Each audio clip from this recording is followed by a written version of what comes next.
Good evening and welcome to my brand new video series, Mr. Flip Flop, the story of Labour's U-turns. This is a several video series I'm starting, and obviously it's based on Labour's U-turns. Obviously there has been quite a few, and obviously we know it's an ongoing counting series. So obviously we'll see how many we get up to, and then obviously it may be an expanding series and we'll go from there. So obviously we're going to be doing the first 6 in this video, and then we'll keep going in that amount in each episode. So without further ado, let's start with number 1.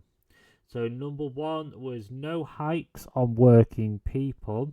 So that was a complete broken promise. So as it says, no hikes on working people throughout the 2024 general election.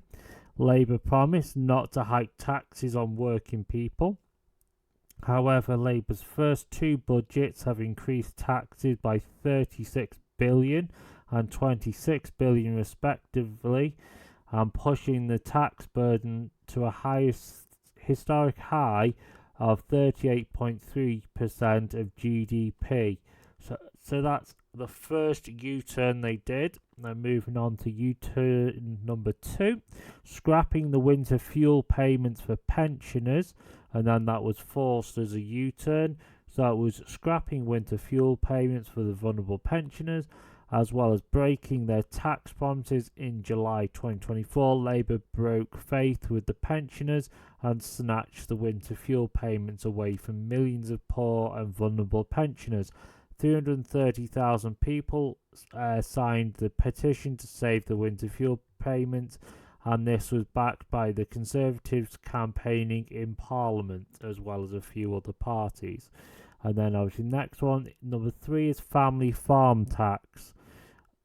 So family farm tax, after 14 months of campaigning, the Conservatives and other parties were forced the Labour Party to U-turn and water down the family farm tax. So farmers can now pass on 2.5 million in assets and allow spouses or civil partners to pass on up to 5 million in qualifying agricultural or business assets between them. And then obviously number 4 is the grooming gangs inquiry.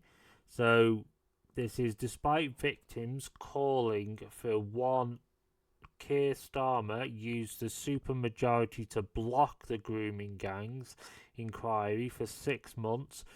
The Conservatives, and obviously there were others out there, like Rupert Lowe, worked with the victims and campaigners to force him into a U-turn. With the inquiry announced in June 2025, the fight for genuine justice does remain, because as you'll know, it kind of hasn't really gone anywhere because they keep frustrating the courts, which is disgusting, because I think Keir Starmer should be made to go for this, because they're hiding a lot of information. But obviously next one is welfare reforms to get people back into work. Number 5, which was abandoned. So welfare reforms to get people back into work. So it's rather than work with Kemi Badenoch to deliver welfare savings in the national interest in July 2025, Starmer caved into his own backbenchers and abandoned the incredible moderate welfare reforms. Only the Conservatives have a clear plan to reform welfare. I wouldn't can say it's only Conservatives, because obviously Reform have just as good a plan, if not better. So get people back into work to save the taxpayers money.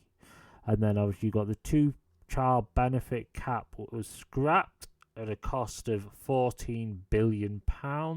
So Keir Starmer caved into the backbenchers yet again in November 2025, scrapped the 2-child benefit cap, costing taxpayers £14 billion, instead of controlling welfare spending and reinforcing the principle that work should pay.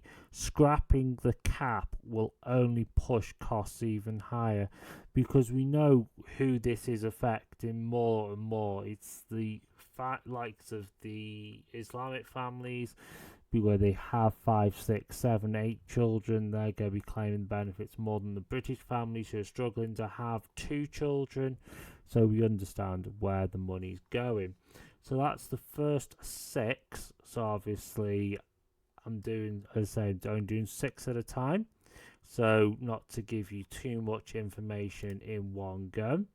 And then I'll catch up with you in episode 2 with the next 6, so 7 to 12.